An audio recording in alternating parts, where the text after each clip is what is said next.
que é a maravilhosa graça do nosso Deus. Esse sermão, então, dá sequência, à série planejada para o mês de junho aqui na igreja, Paulo para os nossos dias.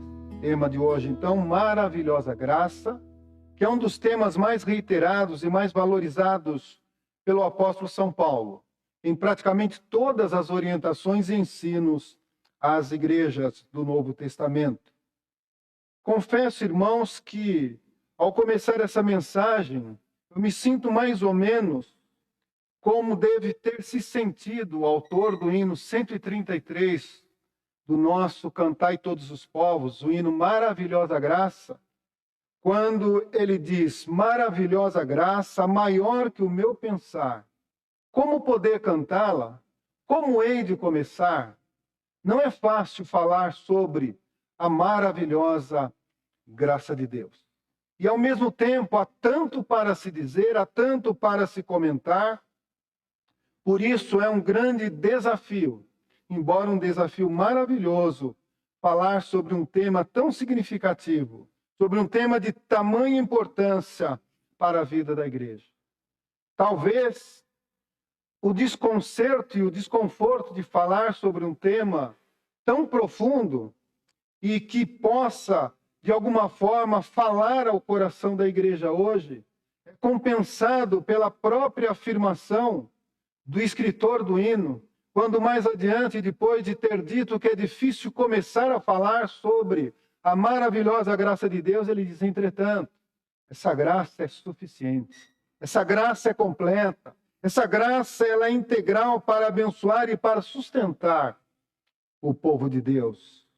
No Novo Testamento, a palavra graça é a palavra caris, que designa favor ou benevolência. E no Novo Testamento, a palavra graça é uma palavra especificamente atribuída especificamente a Deus. Graça, na Bíblia, é, acima de tudo, a graça de Deus. Por isso, eu gostaria de ler o texto da palavra do Senhor, escrito por Paulo, em Efésios, no capítulo 2, onde ele procura dar, de uma forma bastante adequada e completa, uma ideia do significado da graça de Deus. Efésios, capítulo 2, nos diz o seguinte: Ele, Deus, nos deu vida, estando nós mortos nos nossos delitos e pecados, nos quais andávamos outrora segundo o curso deste mundo, segundo o príncipe da potestade do ar, do espírito que agora atua nos filhos da desobediência, entre os quais também todos nós andamos outrora, segundo as inclinações da nossa carne, fazendo a vontade da carne e dos pensamentos. E éramos, por natureza, filhos da ira, como também os demais. Mas Deus, sendo rico em misericórdia, por causa do grande amor com que nos amou, e estando nós mortos em nossos delitos, nos deu vida juntamente com Ele. Pela graça sois salvos. E juntamente com Ele nos ressuscitou e nos fez assentar nos lugares celestiais em Cristo Jesus, para mostrar nos séculos vindouros a suprema riqueza da sua graça em bondade para conosco em Cristo Jesus. Porque pela graça sois salvos mediante a fé, e isto não vem de vós, é dom de Deus, não de obras para que ninguém se glorie, pois somos feitura dele, criados em Cristo Jesus para as boas obras, as quais Deus de antemão preparou para que andássemos nela. Portanto, lembrai-vos de que outrora gentios na carne, chamados de incircuncisão por aqueles que se intitulam circuncisos na carne por mãos humanas. Naquele tempo os estáveis sem Cristo, separados da comunidade de Israel e estranhos às alianças da promessa, não tendo esperança e sem Deus no mundo. Mas agora em Cristo Jesus, vós que antes estavam longe, fostes aproximados pelo sangue de Cristo, porque Ele é a nossa paz, o qual de ambos fez um, e tendo derrubado a parede da separação que estava no meio, a inimizade, aboliu na sua carne a lei dos mandamentos na forma de ordenanças, para que de dois se criasse em si mesmo um novo homem, fazendo a paz, e reconciliasse ambos em um só corpo com Deus, por intermédio da cruz, destruindo por ela a inimizade. E vindo, evangelizou paz a vós outros que estavam longe, e paz também aos que estavam perto, porque por ele ambos temos acesso ao Pai em um Espírito. Assim já não sois estrangeiros e peregrinos, mas concidadãos dos santos e sois da família de Deus, edificados sobre o fundamento dos apóstolos e profetas, sendo ele mesmo Cristo Jesus a pedra angular, no qual todo edifício bem ajustado cresce para santuário dedicado ao Senhor, no qual também vós juntamente estáis sendo edificados para a habitação de Deus no Espírito. Palavras do Senhor, palavras do ensinamento bíblico, que de uma certa forma acaba como que resumindo, de uma maneira bastante apropriada, o significado desta graça maravilhosa do nosso Deus. Como dissemos, quando o Novo Testamento fala em graça, ele diz que a graça é maravilhosa, em primeiro lugar, porque graça é sempre graça de Deus.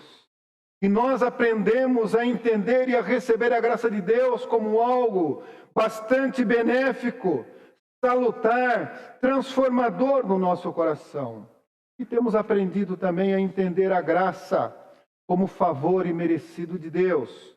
Favor que nos alcança, favor que nos domina, favor que nos transforma e nos faz felizes.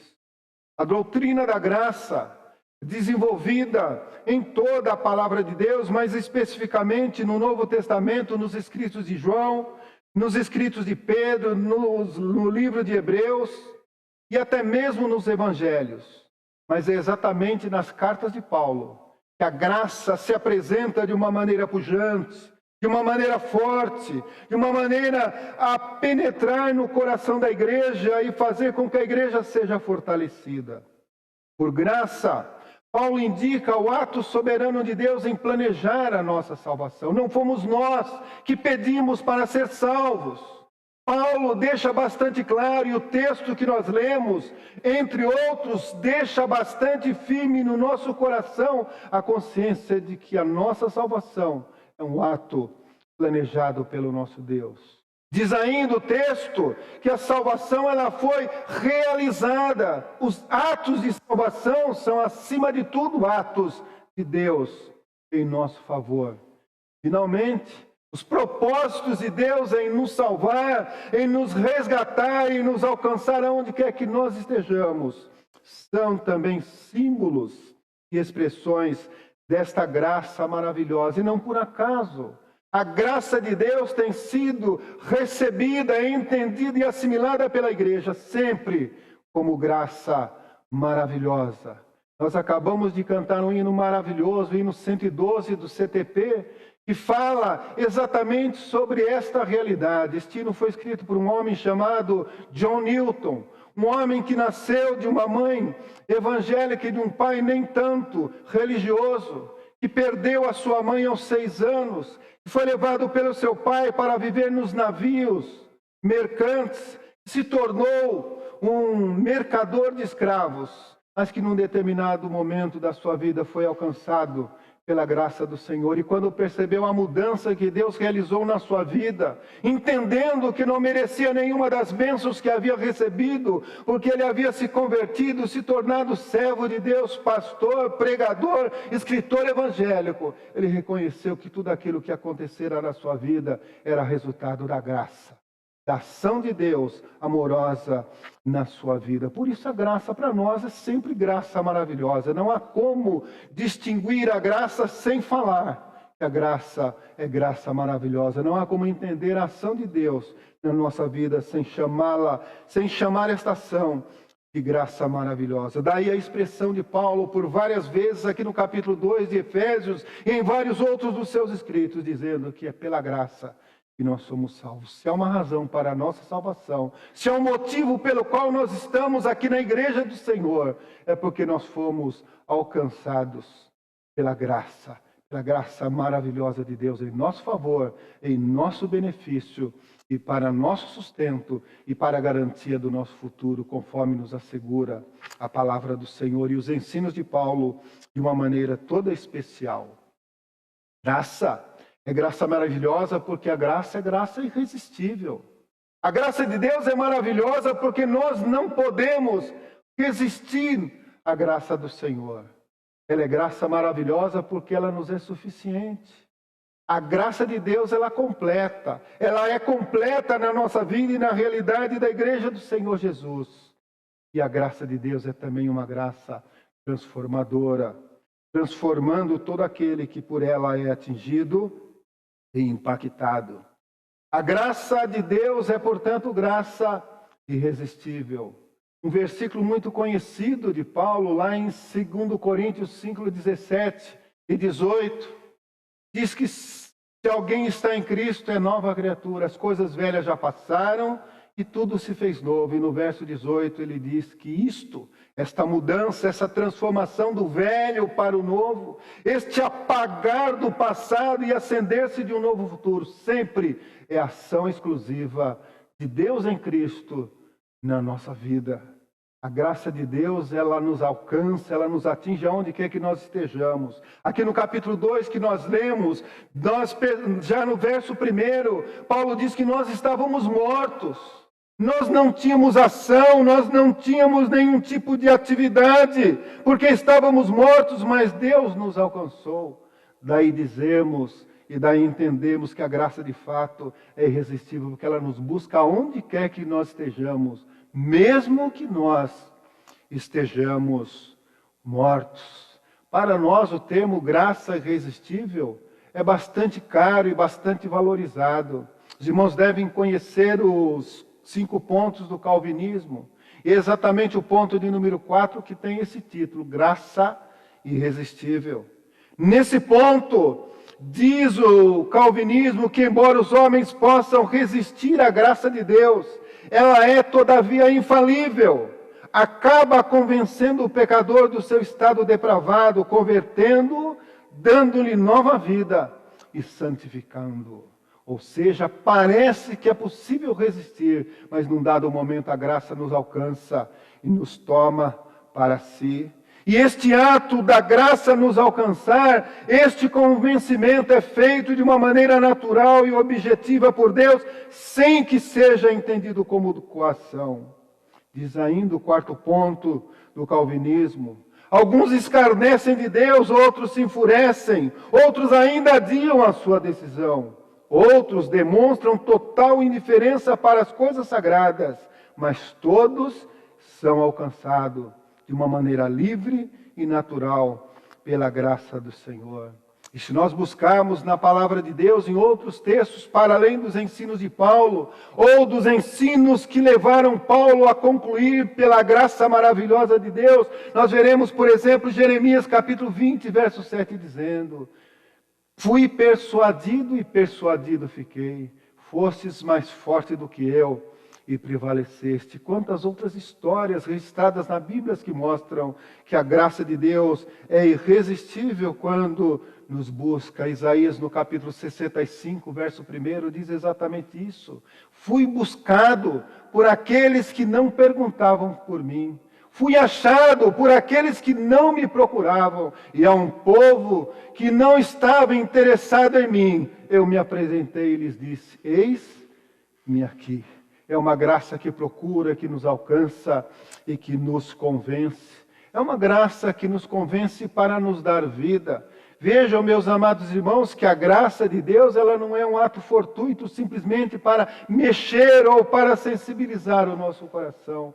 A graça irresistível de Deus que nos alcança é para nos dar vida. Nós somos ressuscitados, é o que diz o texto que nós lemos como texto básico. Ele nos deu vida estando nós mortos em nossos delitos e pecados. A graça é uma graça que salva. Nós estávamos perdidos, não havia solução, não havia esperança, não havia nenhum tipo de futuro guardado para o povo de Deus, mas a graça do Senhor nos dá vida e nos salva da morte, da perdição e do pecado. Por isso é que nós falamos que a graça de Deus é uma graça irresistível, mas é uma graça acima de tudo sempre maravilhosa, maravilhosa porque convence, mesmo que nós não estejamos com ela preocupados. É uma graça que nos alcança e que nos dá vida, mesmo que nós estejamos mortos, mesmo que nós não tenhamos nenhuma preocupação com ela. E é uma graça que nos salva, tirando-nos da situação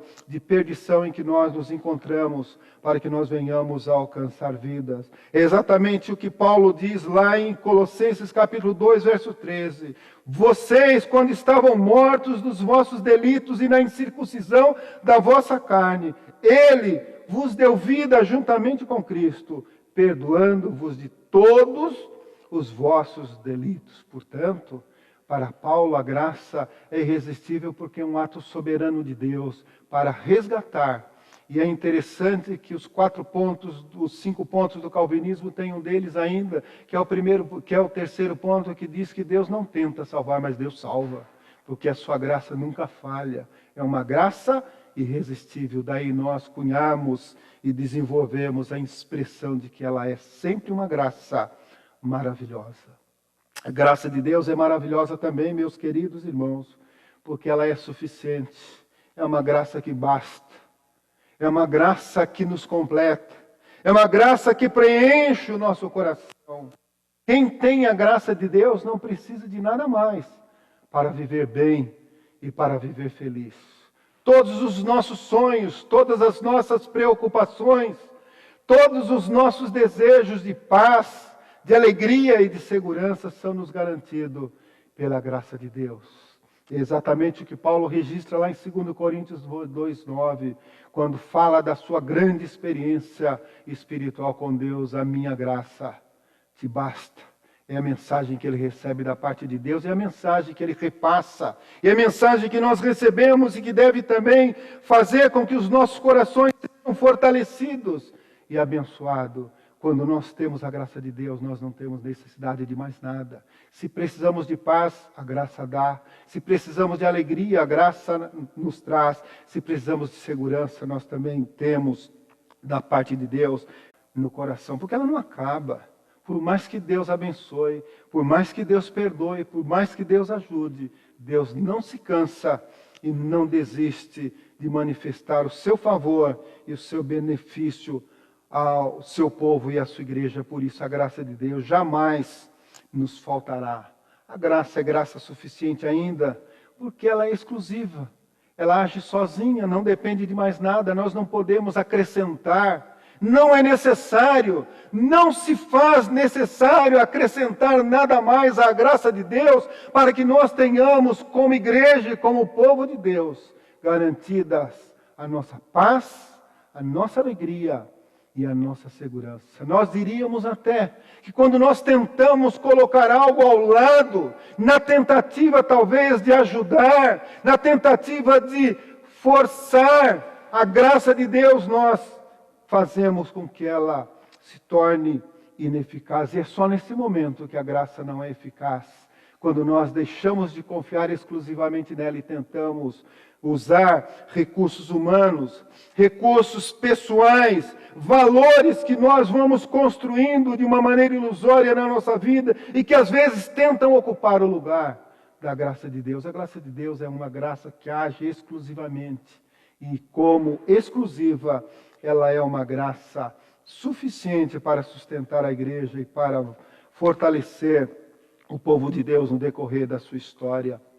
A graça de Deus é uma graça maravilhosa também, porque ela é uma graça que transforma.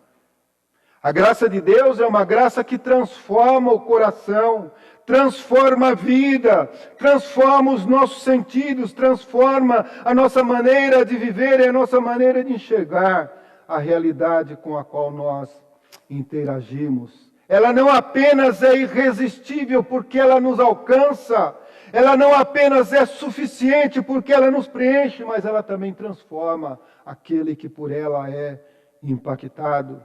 No capítulo 2 de Efésios, nós vemos ali um elenco muito grande de mudanças que ocorrem com a atuação da graça de Deus na vida do seu povo. O texto fala que nós estávamos mortos e fomos vivificados. O texto fala que nós éramos filhos da ira e da desobediência, e com a graça nós nos tornamos filhos de Deus. O texto fala que éramos incircuncisos, sem Cristo, separados da comunidade de Deus, estranhos e alheios às suas promessas. O texto diz que nós estávamos sem Deus e sem esperança no mundo, mas pela graça e com a atuação de Jesus na nossa vida, nós somos aproximados, somos pacificados, somos reconciliados, nós nos tornamos homens e mulheres novos, renovados, recuperados em Cristo Jesus. E vejam que essa mudança é completa, e nós nos lembramos de novo do se alguém está em Cristo, é nova criatura.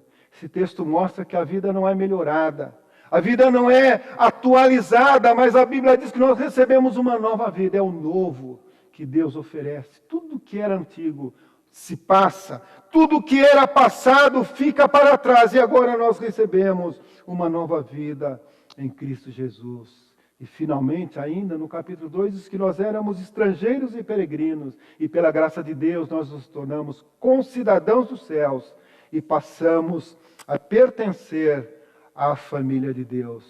E deste grande elenco de mudanças ou de transformações que nós vemos no capítulo 2, nós podemos concluir então algumas coisas importantes sobre essa característica de transformação da graça de Deus na vida da igreja ou na vida do seu servo. Em primeiro lugar, as transformações operadas pela graça de Deus são inevitáveis. Não é possível se relacionar, não é possível você ser alcançado pela graça de Deus e continuar igual. A graça de Deus muda o nosso coração. A graça de Deus muda a nossa essência. Por isso que a Bíblia, quando fala da verdadeira relação com Deus, ela diz que nós recebemos, desde Ezequiel, lá no Velho Testamento, um novo coração e uma nova vida. A graça de Deus, ela transforma de uma maneira inevitável. Não é possível permanecer igual quando nós recebemos a graça de Deus. Desde o Velho Testamento, nós vemos aprendendo que Deus muda quando se relaciona com o seu povo. Abraão, Sara, Jacó, Simão, Saulo, servos de Deus maravilhosos que foram alcançados e que tiveram que mudar. E mudaram internamente. E por isso mudaram também os seus nomes. Abraão vira Abraão, Sarai vira Sara, Jacó vira Israel, Simão vira Pedro. E Saulo acaba se tornando o grande Paulo, apóstolo aos gentios. A graça de Deus muda inevitavelmente a nossa vida. A graça transformadora traz mudanças radicais. Não é uma pequena mudança.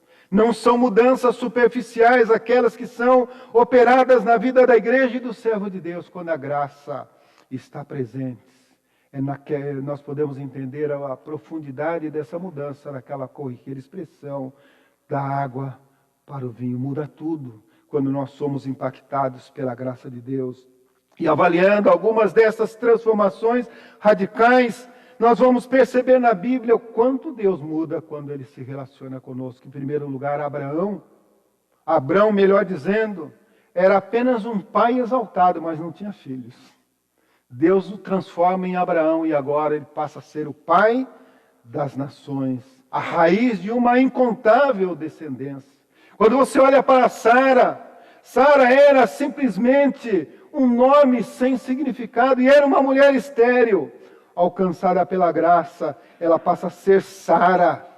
E Sara significa princesa, mãe de príncipe e mãe de reis. Jacó, apenas um trapaceiro e enganador, agora impactado pela graça de Deus, transforma-se naquele que luta com Deus, que luta e alcança a sua bênção. Agora Jacó, mudado pela graça, mudado inteiramente na profundidade do seu coração, já não precisa mais da perspicácia, já não precisa mais da sua esperteza, porque agora ele vence e conquista sempre pela graça de Deus. Simão, apenas aquele que ouve pela ação da graça, agora se torna Pedro, rocha e pedra, para anunciar que a igreja se fundamenta na pedra, que é o Senhor Jesus. E, finalmente, o próprio apóstolo São Paulo, que é o grande inspirador desta nossa palavra. Tinha dois nomes, ele tinha um nome hebraico, Saulo, e tinha um nome latino ou romano, que era Paulo, e ao ser impactado pela graça, se tornar um grande pregador do evangelho, passa a usar exclusivamente o nome de Paulo, para mostrar que agora ele estava não preso às tradições e ao sectarismo do judaísmo, mas agora abria o seu coração em tolerância para anunciar o evangelho a todo o mundo e até os confins da terra. Transformação causada pela graça de Deus é também uma transformação sempre positiva. Todas as vezes que a graça encontra o homem, ela o modifica de uma maneira inevitável. Ela faz uma transformação completa e radical na sua vida. E essas transformações da graça de Deus são sempre positivas. Nunca a transformação de Deus virá para o mal. A Bíblia diz que todo bem e todo dom perfeito provém de Deus. E isto é fruto, e isto é resultado da graça de Deus, isto é resultado da ação positiva de Deus na nossa vida. A graça de Deus aperfeiçoa. Não importa o estado original da pessoa ou da igreja, quando a graça se manifesta, ela modifica de uma maneira radical e a igreja é abençoada e aperfeiçoada. As mudanças operadas pela graça de Deus são para melhor e para o melhor. Não é possível fazer mais do que faz por nós a graça de Deus, ou seja, nada é mais positivo para o povo de Deus do que estar debaixo da sua graça. Como já nos referimos quando falamos da graça suficiente de Deus. É por isso que Paulo recebe aquela mensagem e compartilha conosco a graça, a minha graça, que basta. Situação de alguém sob o beneplácito da graça de Deus é impossível de ser melhorada, é impossível de ser, de alguma forma, aprimorada. E nós poderíamos buscar qualquer outro ganho ou qualquer outra conquista humana. Nada poderia ser comparado àquilo que nos dá a graça de Deus. Saúde, riqueza, reconhecimento pessoal, poder, prazeres, nada é maior do que o resultado da graça de Deus na nossa vida. Tudo aquilo que Deus nos dá pela sua graça não pode ser ultrapassado. E mesmo aquilo que eventualmente perdemos na nossa trajetória ou na nossa caminhada, com certeza é reposto com sobras pelo resultado da graça de Deus na vida do seu servo, na vida do seu povo. Por isso nós descansamos, por isso nós nos tranquilizamos diante da promessa maravilhosa de que nós somos herdeiros desta graça e por isso estamos totalmente protegidos. E a palavra dita a Paulo é também a palavra compartilhada conosco e que se enquadra perfeitamente na nossa situação. É para nós também que Deus diz: a minha graça te basta. Para concluir, meus amados irmãos, a graça de Deus, a graça que nós chamamos de graça maravilhosa ou de maravilhosa graça, é de fato a graça irresistível. Para Paulo, a graça de Deus é sempre graça maravilhosa, irresistível, convincente, persuasiva, que traz vida e que salva. Paulo se sentia persuadido e conquistado pela graça de Deus. Ele tinha consciência de que fora alcançado, de que recebera a vida, que fora salvo pela graça de Deus. E a pergunta que fica para nós hoje: a quem nós atribuímos, o que atribuímos a nossa salvação? Paulo procura deixar claro que a nossa salvação está fundada na graça de Deus. Pela graça sois salvos mediante a fé. Isto não vem das suas obras, é dom de Deus, não por obras para que ninguém se glorie. Para Paulo, a graça de Deus era suficiente, porque infindável, porque integral e completa na vida do seu servo. Na verdade, Paulo deixa claro que a graça de Deus é autossuficiente. E ele se sentia perfeitamente satisfeito e íntegro com aquilo que Deus lhe havia garantido pela sua graça. E não poucas vezes ele fazia um retrospecto de quantas bênçãos Deus havia concedido à sua vida.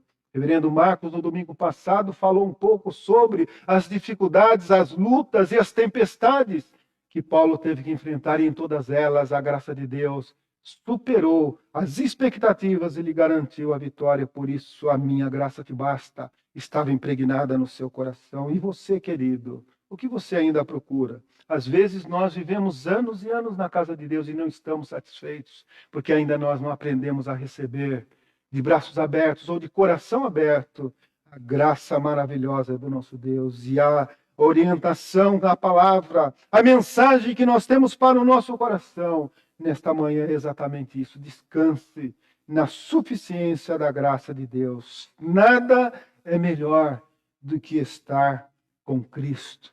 E lembra até daquele hino do Novo Tom, diz: o melhor lugar do mundo é aos pés do Salvador. Lembre-se, a minha graça te basta, porque ela é suficiente. Finalmente, a graça de Deus é sempre uma graça transformadora. Para Paulo, a graça havia transformado por completo a sua vida. Não havia maneira de Paulo continuar igual depois de ter encontrado a graça de Deus. Inevitavelmente, ele havia sido transformado. A graça de Deus mudara radicalmente a sua maneira de viver, os seus objetivos e os seus valores. A graça de Deus havia mudado para melhor e nós testemunhamos desta mudança benéfica que Paulo recebeu pela atuação da graça de Deus. Ele era testemunha pessoal de que a graça transforma, que a graça modifica e que a graça aperfeiçoa a vida do servo de Deus. De fariseu intransigente para um cristão amoroso e tolerante, de perseguidor do evangelho, ele se transforma no grande missionário do evangelho para todas as nações. E a pergunta que fica para nós diante das transformações da graça de Deus: quais os sinais das mudanças da graça na sua vida, no seu coração, na sua maneira de viver e de encarar a vida? Não sei como está, meu querido irmão ou minha querida irmã, a sua vida espiritual na manhã de hoje. Mas saiba que se você abrir o coração à graça de Deus, Deus vai mudar totalmente, vai mudar de uma maneira radical e com certeza vai mudar para melhor. Deus quer modificar a sua vida espiritual, aperfeiçoando-a, a sua relação com Deus, a sua satisfação com as coisas de Deus, o valor que você dá aos negócios do Senhor. Deus pode, Deus quer mudar e para muito melhor a sua vida. A minha expectativa nesta manhã, com essas palavras, é exatamente para que todos nós sejamos sensibilizados pela graça de Deus. Que de alguma forma especial a graça de Deus nos envolve e nós nos sintamos de fato impactados pela graça. Impactados a confiar, impactados a nos submeter a esta graça maravilhosa. Graça de Deus irresistível, suficiente e transformadora, que nos atraiu, nos alcançou e nos fez, como diz Paulo, nos assentar nos lugares celestiais em Cristo Jesus. Que Deus nos abençoe.